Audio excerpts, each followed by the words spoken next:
আসসালামু আলাইকুম গাইস, তোমরা কেমন আছো? আশা করি অনেক ভালো আছো। আমি আরও একটা নতুন রেসিপি নিয়ে হাজির হয়েছি।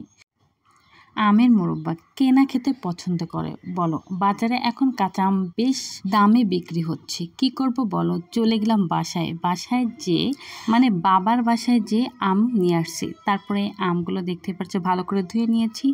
ধোয়ার পরে এই আমগুলো আমি এখন দেখো খোসা কিন্তু ভালো করে ছাড়িয়ে নেব এই ছুরির মাধ্যমে।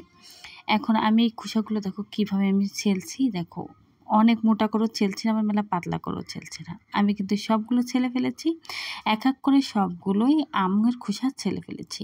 তারপরে কি করব, এখানে পানি দিয়ে ভালো করে ধুয়ে নিব।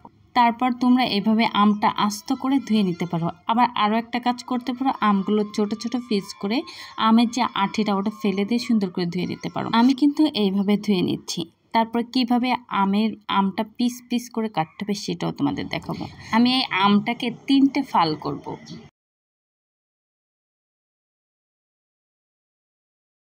আমি কিন্তু 3টে ফাল করে নিয়েছি এবং এক একটা ফালকে আমি 3 পিচ করে কেটে নেব। দেখতে থাকো। এইভাবে যদি আমি আম এইভাবে পিস করে কেটে নিই তাহলে খুবই সুবিধার হবে। আর আমটা যদি ছোট হয় তাহলে তোমরা 2 পিস করে কেটে নিতে পারো।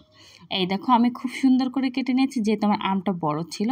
আর এই পাশে এক পাতিলে আমি পানি দিয়ে দিয়েছি পরিমাণ মতো, আর অ্যাড করব লবণ।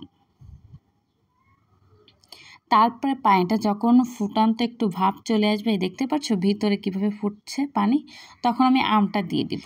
সব থেকে মোরব্বা বানানোর জন্য পারফেক্ট আম হলো ভিতরে আঠিটা শক্ত হয়ে যাবে এবং আমের যে ভিতরে যে দেখতে পাচ্ছ যে ভিতরে যে একটা পার্ট থাকে ওটা যদি শক্ত হয়ে যায় তাহলে মোরব্বা বানাতে কিন্তু অনেক সুবিধা হয়, গলে যায় না। যেহেতু এইখানে আমার আমটা কিন্তু অনেক জালি ছিল, 2-1টা আমের ভিতরে সে আঠিটা একটু শক্ত ছিল, আর প্রায় সব আম কিন্তু অনেক নরম ছিল। দেখতে পাচ্ছ আমি চামচ দিয়ে দেখাচ্ছি কতটা সিদ্ধ হয়েছে। এইভাবে সিদ্ধ করলেই হবে, যেহেতু আমার আম তো অনেক জালি আম ছিল। আর একটু হাঁটিটা শক্ত হলে বেশি ভালো হতো। তোমরা যদি মোরব্বা তৈরি করতে চাও তাহলে অবশ্যই হাঁটির অংশের ওইগুলো একটু শক্ত ভাবটা নিবা, তাহলে বেশি ভালো হবে।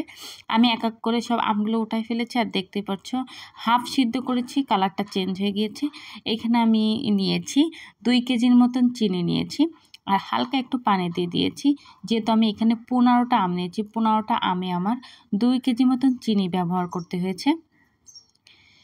আমি এটা মেলা মিষ্টিও করিনি, আবার মেলা একটা টকও না, পারফেক্ট আছে আর কি। এখানে ডাল আর এলাচ দিয়ে দিয়েছি। তোমরা এখানে তেজপাতাও অ্যাড করতে পারো, আমি তেজপাতা দিইনি। তারপরে হালকা নাড়াচাড়া করে চিনিটা গলাতে হবে আস্তে আস্তে। চিনিটা গলে গেলে তারপর আমি এখানে একটু লবণ দিয়ে দিয়েছি টেস্ট বাড়ানোর জন্য। তাই দেখো পারফেক্ট হয়েছে কিনা আমি সেটাও চেক করে দেখাচ্ছি। দেখতে পাচ্ছ আটা আটা ভাব চলে আসছে, তখন আমি আমটা দিয়ে দিব। আমটাকে আমি এবার ভালো করে চিনির সঙ্গে মিশিয়ে নেব। মিশিয়ে কিন্তু আমি ভালো করে জাল করে নিতে হবে। এই দেখো, তারপরে দেখো জাল করে উঠলে কিভাবে উঠে গেছে। দেখো আম, দেখো যে আমের ভিতর চিনির রসটা ঢুকে গেছে সেই আমটা কিন্তু গলে গিয়েছে। যেহেতু আমের হাঁটিটা শক্ত না এর জন্য গলে গিয়েছে। আমের হাঁটিটা শক্ত হলে খুব ভালো হতো। দেখো আমার কিন্তু মোরব্বাটা তৈরি হয়ে গিয়েছে প্রায়, আর অনেক মজার হয়েছে। এটা তোমাদের ভাইয়া বেশি পছন্দ করে খেতে, এর জন্য আর কি তৈরি করা।